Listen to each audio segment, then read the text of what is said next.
Hey, what's going on, guys? And today we have a little quick mod bundle for you, really quick. There's a lot of videos out there that teach you how to make your game look amazing and beautiful, but not everybody has a high-end PC, so I thought, let's make a video on performance-friendly enhancements for people with budget PCs or lower-end PCs that maybe can't handle some of these crazy intensive mods, and who need to know how to make their game look better, and maybe they just don't know the mods to use. So, today we're looking at performance-friendly mods that will help make your game look just a little bit better with minimal frame loss if possible. First up, we have Natural Landscapes by Spiffyskytrooper, which is the most vanilla approach to retexturing the game that I've seen thus far. It is a complete overhaul, makes the game look 10 times better, yet keeping the vanilla feel of Fallout 4. This mod does not drastically change the textures of the ground and landscape, but just increases their resolution and makes them a little bit more aesthetically appealing. Additionally, there's a plugin for rocks and roads if you want to install those as well to keep a similar theme with natural landscapes. However, for the roads, I prefer to use Dilapidated Roads, also by Spiffyskytrooper. He has quite a few road retexture mods, but this one is my favorite. In my opinion, it is the most lore-friendly, keeping with the very dilapidated and destroyed feel, and it's not too faded or too dark, and the roads are distinct from the landscape around them. This is a very high-quality replacer for the vanilla roads in the game, and just adds a little bit of life to the roads without making them feel too alive. And next up we have Wet Water Enhancement Textures by SparrowPrince. This mod does a few things to enhance the water in your game. First of all, adding a little bit of translucence and clarity to the stuff underneath so it's not completely blurry. As you can see in the shallow water right here, these rocks are completely visible, whereas in the deep water you can't really see, which is very similar to how it works in real life. Additionally, water no longer gives you radiation when swimming in it or drinking it.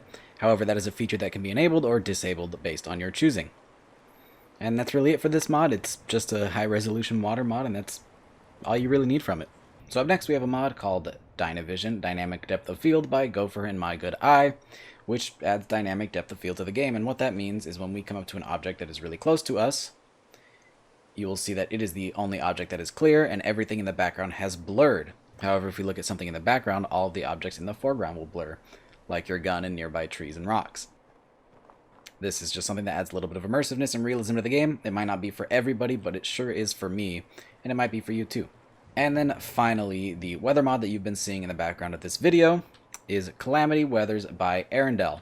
This might not be the most aesthetically pleasing for everybody. It is not vibrant and it is not full of color, but I think it fits very well into Fallout 4 and the vibe that Fallout 4 is supposed to have. It's a wasteland. It's not supposed to be colorful and vibrant. It should be a little bit dead and drab. Calamity Weathers adds in a few new weathers as well as additional ambient sounds to bring a little bit of life to your game. This will also make nights much darker, and there is an optional file to include an interiors patch which will make the interior lighting match what you have on the outside as well. Like I said in the beginning of this video, the goal of these mods is to create a very performance-friendly, lightweight graphic overhaul, and I think these mods do just that. They make your game look drastically better without costing you much of a frame rate drop or other performance loss.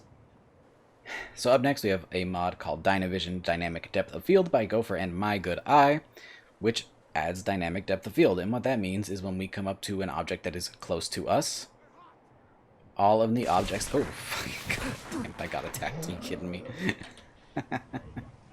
So yeah, guys, with that, I hope you enjoyed what you saw and maybe found a few mods you haven't seen before that you want to try out for yourself. Again, if you have a budget PC, these mods are going to be more tailored towards you because EMBs can be a little stressful on some mid to low tier PCs. That being said, whenever I get around to building my new PC, we will do a high-end version of this video where we look at some of the most graphically intensive mods and making this game look as crazy and next-gen as we can in 2021. But until then, I hope this makes do.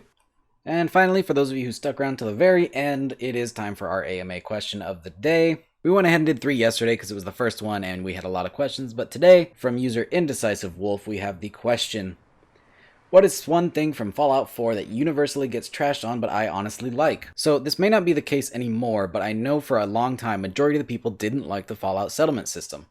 For me, before the game even came out, it's something I was looking forward to so much that it was kind of the whole reason I bought the game. The idea of building your own settlement in Fallout was something I dreamed of in New Vegas, and they made it come true in Fallout 4, and I hope they continue to do it in the next Elder Scrolls. But I know at launch, people didn't really like it, and maybe that was because there was a lack of mods, and the initial system was very clunky.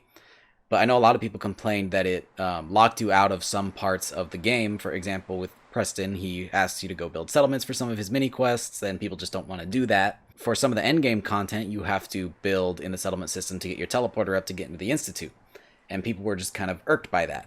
But for me, I embraced it completely. I thought it was super, super cool, and that you could unlock more and more stuff as you played. So that's it for me. I don't know if that holds true anymore. I think a lot of the community that's sticking around this long actually loves the settlement system, and that's why they're still playing this game. But maybe I'm wrong. Let me know in the comments what you think, and I would love to see your answers to this question. And leave me more questions for the next video.